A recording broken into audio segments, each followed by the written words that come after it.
Hola, mi nombre es Carmen Gonzalo y os hablo en nombre de la Asesoría Legalia, colaboradora habitual de Opta.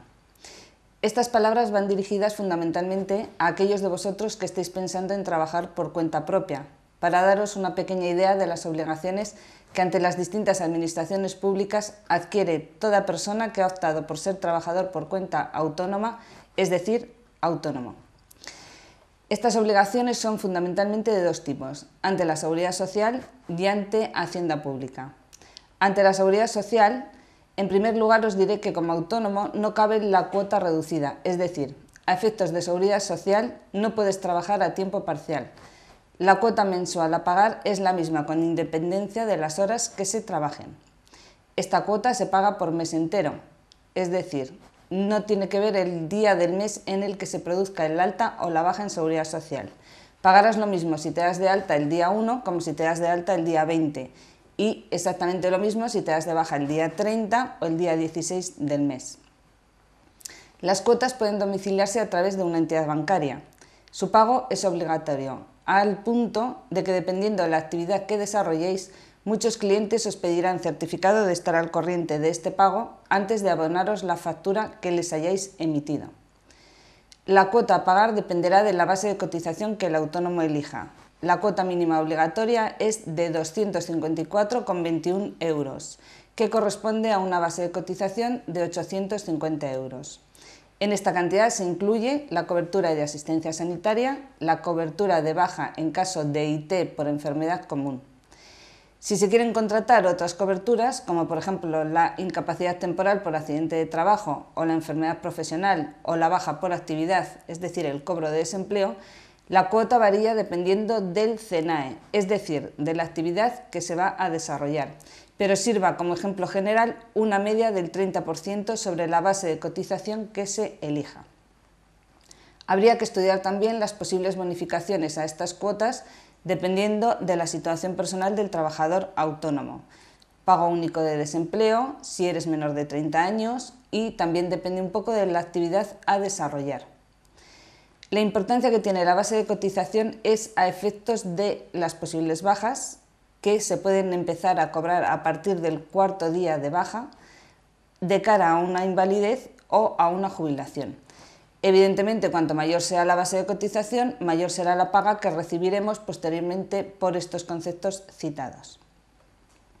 Y ante Hacienda Pública, para iniciar la actividad, todo aquel que quiere ser autónomo debe comunicar a Hacienda antes de iniciar esa actividad, de iniciar el trabajo, que va a comenzar a hacerlo. Esto se hace mediante un impreso 036 o 037 de inicio de actividad. En este impreso figurarán datos básicos como nombre y apellidos del autónomo, dirección a efectos fiscales, esta dirección puede coincidir o no con el domicilio particular, el número de teléfono, representante en su caso, epígrafe o epígrafes en los que se da de alta. Los epígrafes son unos números con los que Hacienda codifica cada una de las actividades. Si además se realiza la actividad en un local o no, si se tiene algún vehículo afecto a la actividad que se va a desarrollar y si se acoge a la estimación directa o a la estimación objetiva, también conocida comúnmente como módulos. Este último punto es muy importante puesto que de esta decisión dependerá el tipo de impuestos que tendrá que pagar el autónomo. Voy a hacer una breve explicación de estas dos opciones. La estimación directa, en cuanto al IVA, el IVA a ingresar se calcula de la siguiente manera. El IVA devengado, que es el IVA de las facturas emitidas o de ingreso por el autónomo, menos el IVA soportado, que es aquel IVA de las facturas soportadas o de gasto.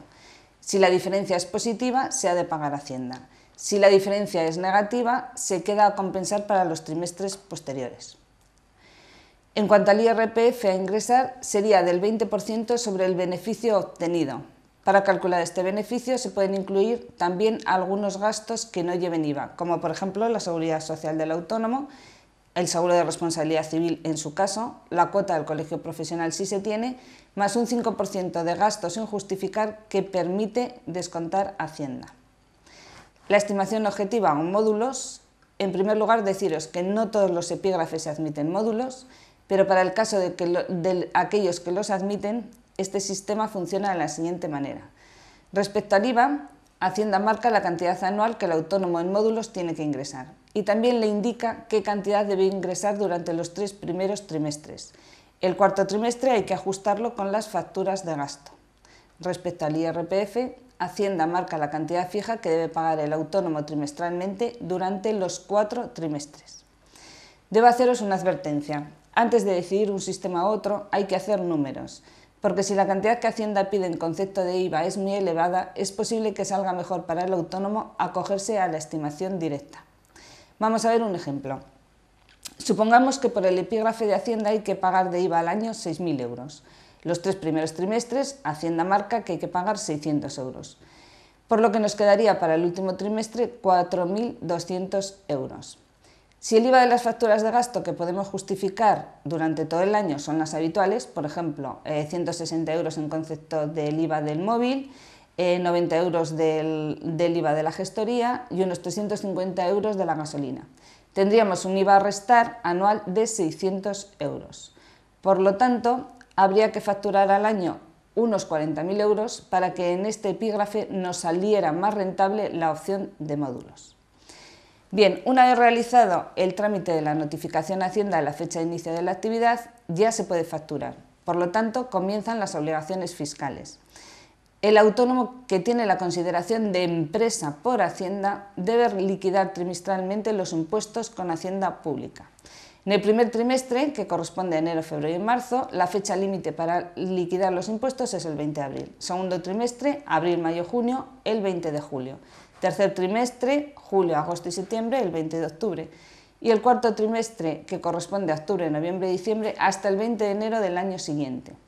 Los impuestos que se deben presentar son de dos tipos. El IVA, que es el impuesto sobre el valor añadido que llevan todas las actividades.